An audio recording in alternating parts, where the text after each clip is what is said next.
49:20 கனம் பொருந்தியவனாயிருந்தும் அறிவில்லாத மனுஷன் அழிந்து போகும் மிருகங்களுக்கு ஒப்பாயிருக்கிறான்.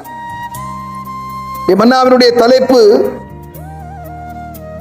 கனம் பொருந்திய அறிவற்ற மனுஷன் மிருகங்களுக்கு ஒப்பாயிருக்கிறான் என்று இன்றைய மன்னாவினுடைய தலைப்பு இருக்கு. எனக்கு அன்பான தேவச்சனமே,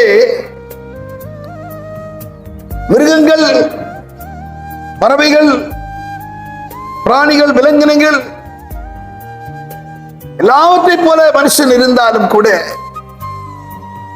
அந்த மிருகங்களுக்கு, பறவைகளுக்கெல்லாம் இல்லாத ஒன்று மனிதனுக்குள்ளே வைக்கப்பட்டிருக்கு. எல்லோருக்குமே 5 அறிவு இருக்கிறது என்று சொன்னால், மனிதனுக்கு ஏன் 6 அறிவு என்று சொல்லப்பட்டிருக்கிறது? அவனுக்குள்ளே ஆத்துமா என்று ஒன்றிருக்கிறது. மிருகங்களுக்கெல்லாம் இல்லாத, பறவைகளுக்கெல்லாம் இல்லாத, மனிதர்களைப் போலவே மிருகஜீவன்கள் மரித்து பாதாளத்திலே கிடத்தப்படுகிறது. ஆனாலும் மனிதனுக்கு இருக்கிற விசேஷம் என்னவென்று சொன்னால், ஆண்டவராகிய கர்த்தர் மனிதனை சிருஷ்டித்து, மண்ணினாலே மனுஷனை சிருஷ்டித்து, அவனுக்குள்ளே தன்னுடைய சுவாசத்தை ஊதி அவனை ஜீவ ஆத்துமாவாக்கினார் என்று சொல்லி நாம் வேதத்திலே வாசிக்கிறோம். ஆத்துமா அவனுக்குள்ளே இருக்கிறது, வைக்கப்பட்டிருக்கிறது. அதுதான் 6வது அறிவை அவனுக்கு கொடுக்கிறது. பகுத்தறியும் தன்மையை அவன் பெறுகிறான். நன்மை தீமை என்னதென்று பகுத்தறியக்கூடிய ஒரு சிந்தையை அந்த ஆத்துமா அவனுக்கு காண்பிக்கிறது. இந்த ஆத்துமாவை தான் நாம் காத்துக்கொள்ள வேண்டியது அவசியமாயிருக்கிறது. எல்லோருக்கும் ஒரே முடிவுதான். ஆனால் யோவான் 5ஆம் அதிகாரத்திலே சொல்லப்பட்டிருக்கிற வண்ணமாக, பிரேத குழிகளிலிருந்து அடக்கம் பண்ணப்பட்டவர்கள் எல்லாரும் அவருடைய சத்தத்தை கேட்பார்கள்.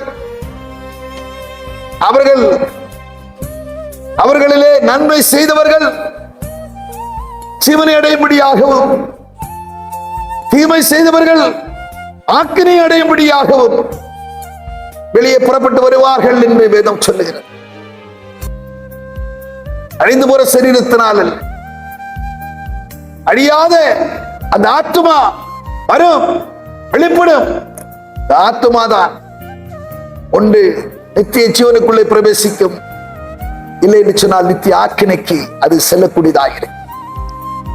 இதை மனதிலே கொண்டு கேட்கிற அருமையான தேவச்சனமே, அறிவில்லாமல் நாம் ஜீவிக்காதபடிக்கு, கனம் பொருந்திய மனிதனாக இருந்தாலும் அந்த அறிவை கொடுக்கிற ஆண்டவரிடத்திலே, புத்தியை கொடுக்கிற ஆண்டவரிடத்திலே புத்தியையும் அறிவையும் சம்பாதித்து தேவனுடைய வார்த்தையில் நிலைத்திருந்து நீ வாழ்ந்திருப்பாய் என்று சொன்னால் நிச்சயம் நித்திய வீட்டுக்குள்ளே நீ சென்று பயனடைவாய் என்கிறதிலே சந்தேகப்பட்டு நாம் ஜெபம். பரலோக பிதாவை நாங்கள் துதிக்கிறோம், ஸ்தோத்தரிக்கிறோம்.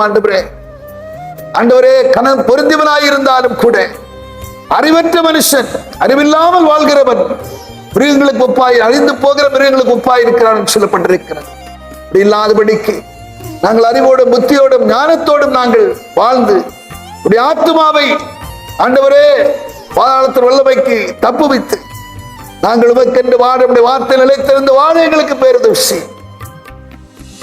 இயேசுவின் நாமத்தில் ஜெபிக்கிறோம் பிதாவே, ஆமென்.